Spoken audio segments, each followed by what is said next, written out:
Baby blues syndrome, anomali pasca persalinan. Melahirkan anak adalah impian semua wanita yang sudah menikah. Tapi ironisnya, pasca melahirkan, mereka justru sedih, bahkan depresi. Ini yang disebut dengan baby blues syndrome. Nah, apa sebenarnya penyebab ini? Indonesia sendiri menempati urutan ketiga di Asia dengan angka baby blues syndrome tertinggi, yaitu 50-70%. Angka ini nggak jauh beda dengan kondisi global di mana WHO mencatat baby blues syndrome mencapai 30-70%. Jika baby blues syndrome ini tidak diatasi, depresi bisa berlanjut ke postpartum syndrome yang sifatnya lebih parah. Jadi kalau baby blues syndrome ini kisaran hanya beberapa hari atau minggu ya, postpartum syndrome ini bisa tahunan. Nah, tugas ibu yang memang berat setelah melahirkan ini diduga ya sebagai pemicu munculnya baby blues syndrome dan depresi. Ya karena setelah melahirkan tugas seorang ibu itu nggak berhenti, tapi ada fase pengasuhan dan pendidikan anak yang benar-benar menguras energi dan emosi. Jadi para istri kerap tertekan dan berujung depresi. Hal ini sejalan dengan tingginya gejala gangguan mental yang melanda dunia, di mana WHO mencatat pada 2019 ada 300 juta orang di dunia yang depresi. Sebanyak 15,6 juta diantaranya adalah orang Indonesia, baik remaja maupun dewasa, termasuk para istri dan ibu. Angka ini menjadi perhatian negara sebab undang-undang di Indonesia belum ada yang melindungi secara khusus ya kesehatan ibu dan anak. Dan saat ini sedang dirancang Undang-Undang Kesejahteraan Ibu dan Anak atau RUU KIA yang diharapkan mampu meminimalkan angka kematian ibu dan anak, termasuk untuk mendeteksi secara dini dan mengurangi kejadian semisal baby blues syndrome. Nah, sebenarnya apa sih pemicu depresi pada para ibu rumah tangga ini? Selain murni faktor hormonal, ada beberapa penyebab para istri mengalami baby blues syndrome. Pertama, karena pengalaman menyusui. Misal ada ibu rumah tangga yang tidak maksimal saat memberikan ASI, sehingga membuat ibu ini kecewa dan akhirnya memicu terjadinya baby blues syndrome.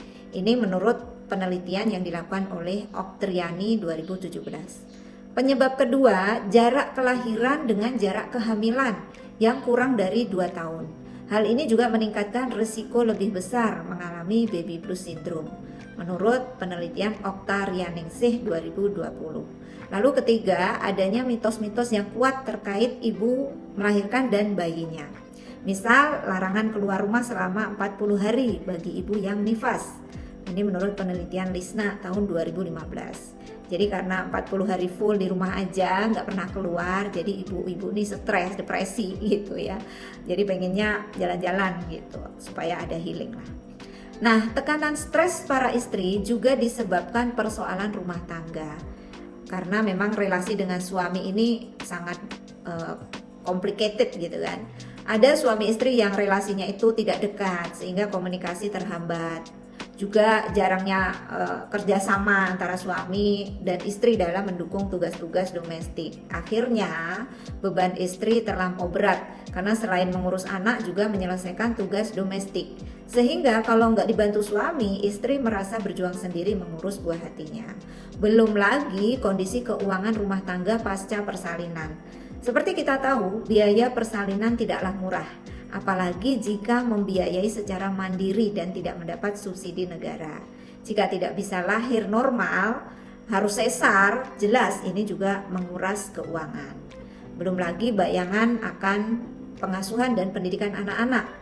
Ini juga bisa menambah depresi. Dan tidak dipungkiri ya, sumber masalah utama mayoritas masyarakat yang stres itu adalah uang. Kekacauan kondisi keuangan ini menjadi momok tertinggi dalam memicu tekanan jiwa atau stres. Sangat-sangat berpengaruh ya.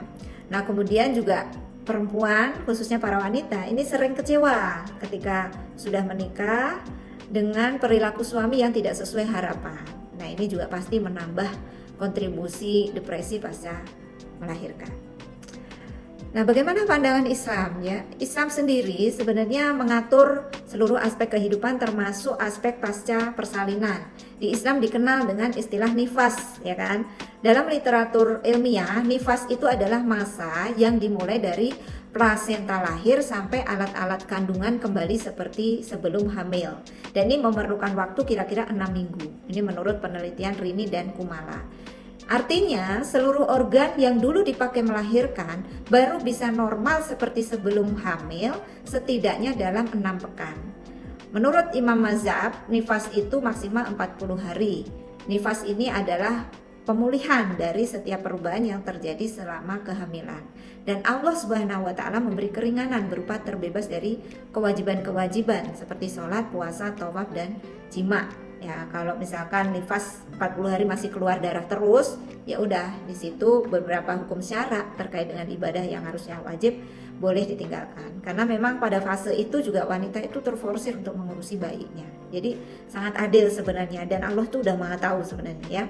Nah, perlu diketahui pada fase nifas ya, tubuh wanita itu akan sangat lelah fisik karena tenaganya terforsir saat melahirkan. Seluruh badan terasa sakit ya, ini para istri yang punya anak udah pasti semuanya relate ya. Dan pulihnya organ tubuh pasca persalinan ini membutuhkan waktu.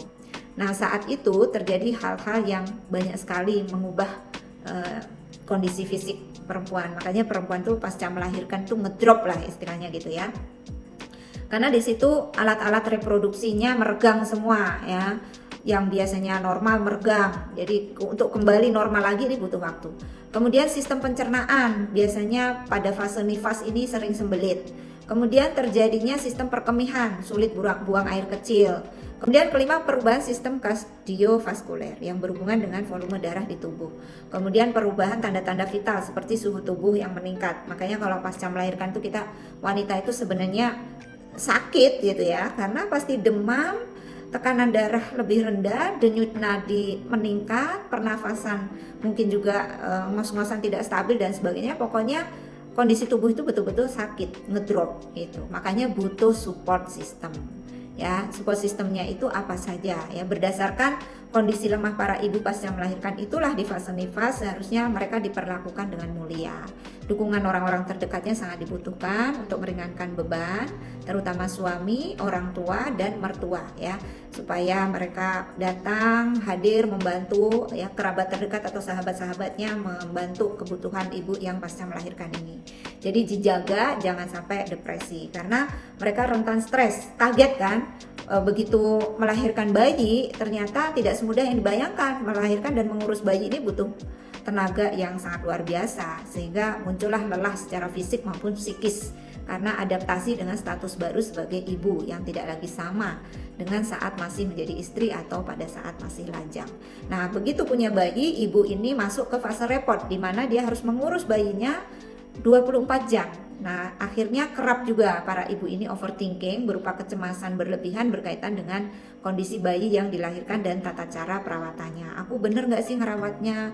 Nanti takut anak sakit, bahkan kalau anak sakit cemas dan sebagainya ya. Nah, namun melihat banyaknya kasus baby blues syndrome, jelas ini bukan persoalan individu. Kalau angkanya tadi sampai 70%, berarti ini produk sistemik di mana kaum ibu saat ini hidup di bawah aturan ideologi sekuler kapitalis yang benar-benar memicu stres ya. Produk sistem sekuler inilah yang membuat ibu-ibu itu kurang dukungan secara sistemik ya, misalnya cuti para suami yang sedikit sehingga tidak bisa membantu istrinya karena suami sudah terpenjara oleh roda-roda perekonomian tanpa jeda yang menyebabkan dia nggak bisa cuti lama untuk membantu istrinya ya. Padahal selama masa nifas kurang lebih 40 hari ini adalah fase kritis bagi istri ya, apakah dia bisa melewati tugasnya mengurus bayinya atau tidak gitu ya. Dan di situ dia harus menyiapkan asupan yang mendukung lancarnya ASI supaya bisa mengantarkan bayinya tumbuh dengan normal ya. Ini perlu dukungan suami ya. Si ibu juga perlu kontrol ke layanan kesehatan. Nah, ini juga jangan dibiarkan sendiri, harus ada suami yang mendampingi. Jadi dunia kerja juga harusnya lebih ramah kepada para suami ya, untuk memberikan dukungan kepada istri ya. Sehingga kalau memang serius negara ini ingin mensejahterakan ibu dan anak, mencegah dari baby blues syndrome, bahkan juga depresi, kemudian kematian yang tinggi pada ibu dan anak tadi, maka negara harus memfasilitasi support system ini ya, misalnya memfasilitasi para suami agar bisa mendampingi istrinya secara maksimal, misalnya memperpanjang cuti melahirkan di dalam rancangan undang-undang kesehatan ibu dan anak ini ya. Memang sudah ada usulan nanti dinaikkan dari 2 hari menjadi 40 hari ya, semoga saja nanti demikian ya. Apa sih manfaatnya suami memberikan support kepada istri pasca melahirkan? Nah, menurut penelitian ya, momen ketika bayi dilahirkan dan disaksikan oleh ayahnya ini akan mempermudah seorang ayah menjalin bonding dengan anaknya ya. Penelitian membuktikan bahwa mendengarkan tangisan bayinya itu akan menghubungkan jalur di otak ayah yang terkait dengan persepsi sosial, memperkuat kemampuannya untuk menjalin dan mempertahankan hubungan. Kehadiran suami mendampingi istri pasca persalinan ini menurut penelitian juga bisa menurunkan angka kematian anak sampai 5%. Penelitian lain, anak usia 6 bulan yang menghabiskan waktu bermain secara reguler dengan ayahnya akan memiliki kosakata yang lebih baik pada usia 3 tahun daripada yang bermain dengan sang ibu. Ini menurut penelitian yang dimuat di Kompas ya. Namun pendampingan suami dan kebijakan cuti ini hanya bagian kecil ya dari upaya mengatasi baby blues syndrome. Tentu tidak cukup sampai di situ, butuh support system yang lain, seperti ditegakkannya sistem hidup yang melahirkan individu yang bertakwa sehingga tidak rentan stres. Orang yang bertakwa, imannya tinggi, akalnya rasional, itu akan lebih siap menghadapi pengalaman ya, hidup yang baru ya, termasuk menjadi ibu baru dengan bahagia. Keimanan akan membuat seseorang itu lebih sadar diri, bersyukur dan ridho atas ketetapan Allah sehingga tidak mudah terserang stres. Nah, karena itu negara hendaklah melaksanakan hukum Allah supaya mampu ya mewujudkan ketahanan rumah tangga melalui regulasi yang bisa memberikan support system dari sisi kesehatan ibu dan anak. Ya, negara juga bisa menguatkan warganya agar mau melakukan literasi kesehatan termasuk mental health. Bahkan sarana menyembuhkan pasien sakit mental juga harusnya disediakan dengan mudah dan cuma-cuma ya.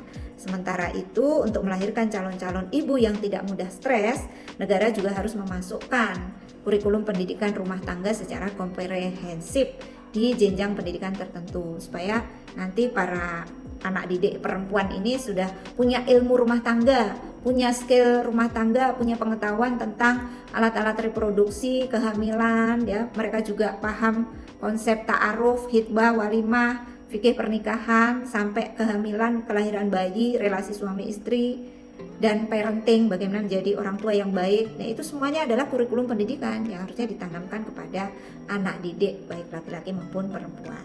Nah, inilah 3 cara untuk menghindari baby blues syndrome pasca melahirkan dan untuk menyelamatkan ibu-ibu dan anak dari angka kematian. Yang pertama, ketakwaan individu, yang kedua support system dari masyarakat, keluarga, dan juga dari negara. Yang ketiga ada regulasi yang menegakkan aturan yang menyebabkan individu bisa menjalankan amanahnya dengan baik, dimulai dari level tingkat pendidikan mereka ketika mereka diajari cara menjadi seorang ibu yang baik.